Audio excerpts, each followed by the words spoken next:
Welcome, children of God, loved and saved by Jesus. You found the Christ for Disciplers podcast. I'm Pastor Paul Steinberg, first discipled by my parents, Ken and Don Steinberg, and then by a whole host of people that God put into my lives, including teachers and pastors and other relatives, and now busy discipling my own 6 kids and helping chaplains and others disciple children.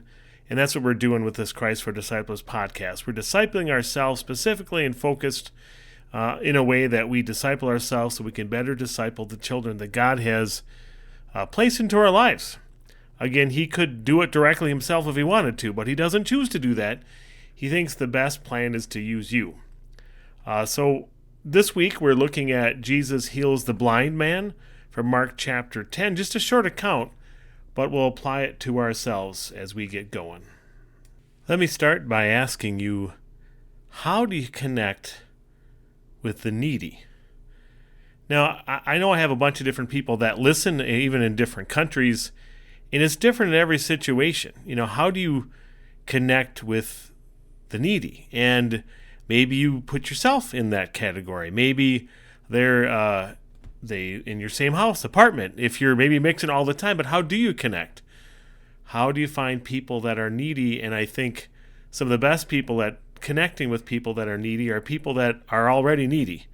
At least that's been my observation. The less needy you are, the more you really don't make those connections. And that's what our account starts us to think about, to make sure that we aren't insulated, that we really connect with real people that have needs of all sorts, physical, spiritual, emotional, whatever needs. And, from American perspective, I think that's the goal of some parents, some Christian parents, to be insulated, that their main goal when their children are growing up is to make sure they are protected. That's the idea for some moving into a suburban world or a gated community or a spot where they think they control everybody around and, who they interact with their kids. They choose a private school. They put their kids in places where only the kids they want their kids to be around can get into, and they kind of insulate them. Or do you intentionally make sure your kids mix with all sorts of people? If you don't automatically have connections and family members, many that are in difficult situations, that are in poverty, do you make sure they sign up for and they go to a school where they mix with a lot of different people? Or if your children are in poverty, if you would consider yourselves in real need, are you finding ways for your kids to mix with people in different situations? Seems like a lot of schools kind of have, in our city, in my city of Milwaukee, it's often, you can look at schools and often they have one group of people or another, but not a lot of different variety. They have a lot of people that are Hmong, or they're African American, or they're Hispanic, but they don't have a lot of schools that have a good balance or mix. They're few and far between. Like the high school my kids went to, they intentionally worked at having that mix with not only white and black and Hispanic, but international students kind of set it a mix. But maybe even more important was the, financial, socioeconomic classes that my kids mixed with. They had some friends who were very, very wealthy. I know, because I dropped them off at a party at a house, and that house was very valuable, and the cars that were there and what they did. And then they had some friends who were very, very poor. I know, because I dropped people off at that house and saw where they lived. And my kids were kind of in the middle, but they had friends all over. How do you make sure to make those connections that you notice, that you have interactions with people of different groups and classes than you? And I think the danger is that if you are someone who is wealthy, it's easy and part of the American culture to stay insulated. And you might not notice that you don't notice. But Jesus noticed. We see that in Mark chapter 10. We're just going to take a look at the first verse 46 of this account. It says, "And they came to Jericho. And as he was leaving Jericho with his disciples and a great crowd, Bartimaeus, a blind beggar, the son of Timaeus, was sitting by the roadside."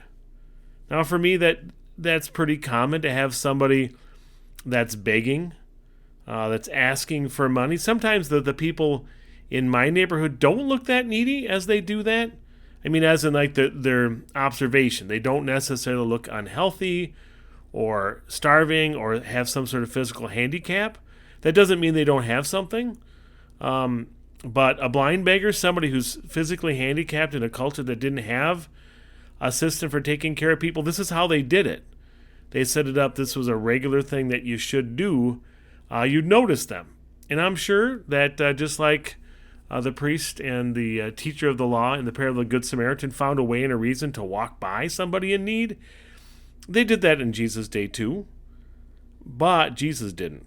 And we're going to see that. The needy, those in need, are all around. And it's not just those, that are street begging with signs. And I know it's tough because sometimes those people that are begging with signs aren't the true needy. They're needy in a different situation. If they're there with signs, I would say they need something. But it doesn't mean that you do the best thing you can do by giving them money out the window. That's a good conversation to have with your kids. When you see somebody like that, what do you say? How do you talk about them? And I've heard people go to like both extremes, and I think we want to avoid making judgments. We don't know until we really get to meet people what their situation is. I've heard people say, "Oh, they're lazy. They're making $50 an hour just sitting out there 5 hours a day," like judging them as if they're doing this because they're lazy. And some people say, "Oh, they're totally innocent, and our money gives them the bread that they need." You have to give it to them because what would Jesus do, right? I think Jesus would strategize and do his best. How can you love as many people as possible? And a stranger, some of you are going to see in a second passing by in a car, may not be the best spot to place your love and effort, but someone you can get to know. I remember one lady that I heard she had a sign and she was by the street. She came to the church I was in. I wasn't preaching that day, so I got to interact with her, and she was asking, for breakfast, and often it was, "Oh, that's just someone looking for money for drugs or alcohol." And so I asked her, I said, "I actually live right across the street. Would you want to have breakfast? I can make you breakfast." And I was expecting, maybe judging her that, oh, she's going to say, "No, I just want money." But she said, "You'd make me breakfast?" I said, "Yeah." So I had her come over to my house, and I made French toast, and we sat and talked, and she loved it. She said, "No one's made me breakfast." And I learned something. You got to be careful when you judge people. And if possible, make the most personal way you can help somebody. But you got to know them.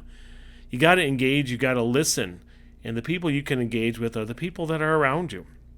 Nothing wrong with giving to distant charities and things that help people in need. But I think that the best way is to make it very personal, to know who's in your neighborhood, who's in your family, right? And to help your kids know and see that is to talk about it and see what you can do to love up people and help them in their real situation. And maybe there's community organizations, because the many people who are needy often have many difficult, complicated things that simple money in a wave or giving them a meal doesn't really fix.